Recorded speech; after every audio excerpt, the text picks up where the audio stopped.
বাংলাদেশের প্রত্যন্ত গ্রামে চাষ হচ্ছে ফিলিপাইনের বিখ্যাত কালো আখ।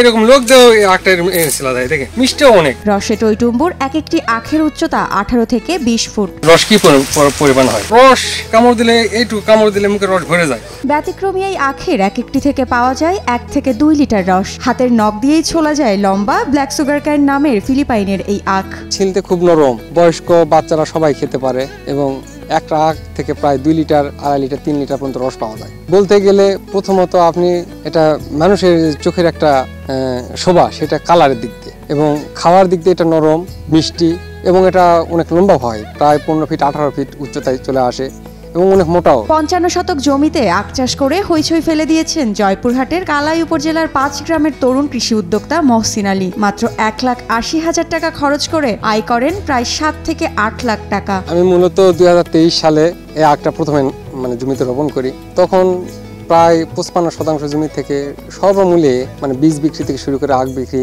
7.5 লক্ষ টাকা বিক্রি করি এবং আমার খরচ হয়েছিল প্রায় 1,80,000 টাকার মতো খরচ হয়েছিল। আগে যেখানে ধান বা আলু চাষের বাইরে কখনো চিন্তাও করতেন না স্থানীয়রা, সেখানে তাদের সেই পুরনো ধ্যান ধারণাকে পাল্টে দিয়েছেন তরুণ কৃষি উদ্যোক্তা মহসিন। আমরা তো শুধু খালি ধান আর আলু, এই ধান আলু নিয়ে পাগল। এখন দেখতেছি যে নতুন এরাই ফিলিপাইন আখ আসেছে, তা দেখতেছি খুব লাভবান। তা আমিও নিজে উদ্যোগ নিছি যে বিঘা 2 লাগাবো, আসি এখানে পরামর্শ নিচ্ছি। জমিতে সারি সারি দাঁড়িয়ে থাকা এই আখের বাইরের অংশ দেখতে কালো ও খয়েরি। দেশীয় আখের মতো হলেও এর কাণ্ড নরম, হাত দিয়ে উঠানো যায় ছোবড়া। রস ও মিষ্টি বেশি হয় এই জাতের আখ চাষে লাভও বেশি। তবে এই আখ চিনি উৎপাদনের জন্য নয়, বরং চিবিয়ে খাওয়ার জন্য বলে দাবি মহসিনের। আমি আসলে আখ লাগানোর উদ্যুক্ত হই। আমি যোগাযোগ মাধ্যম ইউটিউব থেকে দেখে হঠাৎ করে এই কালো আখটা আমার চোখের সামনে আসে। আমি সেটা নিয়ে একটু ভালোভাবে ইউটিউবে ঘাটাঘাটি করে দেখলাম যে না, এটা যদি আমার জমিতে লাগানো যায় তো অবশ্যই কিছু লাভবান হওয়া সম্ভব। তো এক পর্যায়ে আমি আমার পাশের জেলা থেকে এই বীজটা সংগ্রহ করি। তৎকালীন সময়ে আমি এখানে 55 শতক জমিতে লাগাইছিলাম। প্রথম বছরেই অল্প পুঁজিতে ব্যাপক পর্যন্ত এই আখটা হয়েছিল, ব্যাপক আখ। 1 বছর আখ কাটার পর সেই মুড়ি থেকে আবারও বড় হয় আখের গাছ। আখ চাষে মহসিনের সফলতার গল্প জানতে প্রতিদিন আখ খেতে ভিড় জমান নতুন নতুন উদ্যোক্তা। এমন ব্যতিক্রমী আখ চাষে উদ্বুদ্ধ হচ্ছেন তারাও। আশপাশ থেকে আমার এই আখের খেতে আসে, যতই লোক আসতো ততই তাদের পরিণাম ব্যর্থ যে আমরা লাগাবো, আমরা এই করবো, এটা আসলে লাভজনক। এইরকম করে ব্যাপক সাড়া পাওয়ার ফলে আমি প্রায় 50 বিঘার মতো বীজ দিয়ে দিছি। আশপাশের গ্রামগুলোর থেকে লোকজন আসে দেখতে, তাদের সাথে কথাবার্তা প্রতিদিন বলা লাগে। তারাও খুব উদ্যোগ নিয়েছে যে আমরাও লাগাবো। দেখে খুব একটা আনন্দ পাচ্ছে যে এত মোটা আর এত ব্যাপক হওয়া হয়েছে। মহসিনের এই আখের দেখাশোনার কাজ করে স্বাচ্ছন্দ্যে জীবন কাটাচ্ছেন বলে দাবি করেন সেখানকার মহসিনের সাহায্যকারীরা। এই যে আখটা মহসিন করেছে, মহসিন আখের চাষ করে শুধু খালি উনি নিজেই লাভবান হননি। আমি একজন কৃষক মানুষ, তার সাথে আরো 2-4 জন কর্মচারী নিয়ে এখানে কাজকর্ম করা হয়।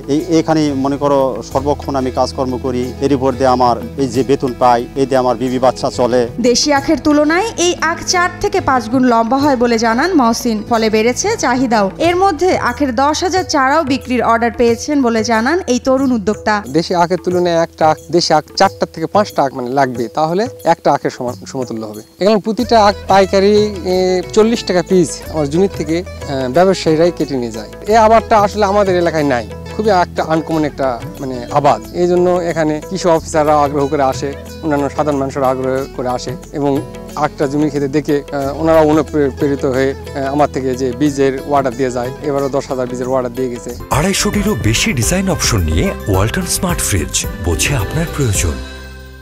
ফিলিপাইনের আখের রোগবালয় কম বলে দাবি মহসিনের। কোনো প্রকার সমস্যা দেখা দিলে স্থানীয় কৃষি বিভাগের পরামর্শ নিয়ে তার সমাধান করেন বলে জানান তিনি। এই কুষারের এতগুলো বৈশিষ্ট্যের মধ্যে আরেকটা বৈশিষ্ট্য হচ্ছে এর রোগবালাই নাই বললেই চলে। আপনি এখানে দেখবেন 10,000 আখ বর্তমানে আছে। 10,000 আখের মধ্যে একটা কুষারে ভিঙ্গার, যেটা ভিতরে লাল, এটা আপনি দেখতে পারবেন না। অতি অল্প ওষুধে, যেমন ক্যারাটে, পসারি, গোল্ডাজিম কিংবা নুইম, এই জাতীয় ওষুধ খুবই অল্প খরচে 15 দিন থেকে 20 দিন পর পর স্প্রে করলে কোনো রোগ বালাই আসে না। আমার পাশে উপজেলা কালাই আমার পুনটি ইউনিয়নে কৃষি অফিসাররা আছে, আমি ওনাদের থেকেও পরামর্শ নিয়ে ওনারা যেভাবে দেয় আমি সেভাবে করি, যেতে সকল থেকে পরামর্শ নিয়ে আমার কাজ করতে হয়। মহসিনের এমন সাফল্যে স্থানীয়ভাবে কালো জাতের এই আখ চাষ বেড়েছে বলে জানান স্থানীয় কৃষি কর্মকর্তা। এই আখের বিষয়ে প্রয়োজনীয় যে আমাদের টেকনিক্যাল সহায়তা, সেই সহায়তাগুলো আমরা আমাদের তরুণ উদ্যোক্তা, কৃষি উদ্যোক্তা ভাইদের আমরা সহায়তা দিয়ে যাচ্ছি এবং আমাদের এই সহায়তা অব্যাহত থাকবে।